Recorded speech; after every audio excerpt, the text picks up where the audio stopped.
सिंधवासियों अस्सलाम वालेकुम जीएसएम। सिंधु नदी जेका हज़ारे सालन खां वठी वहंदी पई अचे, असांजे वॾनि असांखे वहंदी ॾिनी, उन ते धाड़ो लॻे पियो, उन जो सौदो थियो आहे जेको आसिफ ज़रदारी ऐं पाकिस्तान पीपल्स पार्टी पंहिंजे इक़्तिदार ऐं इतिसाब खां बचण जे एवज़ सिंधु दरिया जो सौदो कयो आहे ऐं सिंधु दरिया जो अध खां वधीक पाणी सौदो करे ऐं चोलिस्तान ऐं ग्रेटर थल कैनाल ठहे पियो, जंहिंसां इब्तिदाई तौर ते 36 लख एकड़ बावल नगर ऐं उन आसपास आबाद कया वेंदा, जंहिंमें सिविल मिलिट्री ब्यूरोक्रेसी उन जी ज़मीन जी मालिक आहे।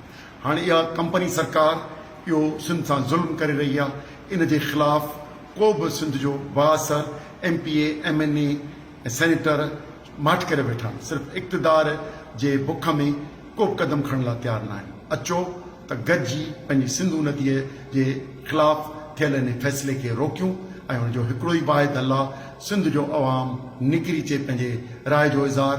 असां इतिहाद जे प्लेटफॉर्म तां, सिंधु दरिया बचायो कमेटी जे प्लेटफॉर्म तां 18 ऐं 19 तारीख़ ते राब्ता मुहिम कराची खां वठी ठटे ताईं ऐं पोइ ठटे खां वठी बदीन ताईं अवामी राब्ता मुहिम करियूं पिया।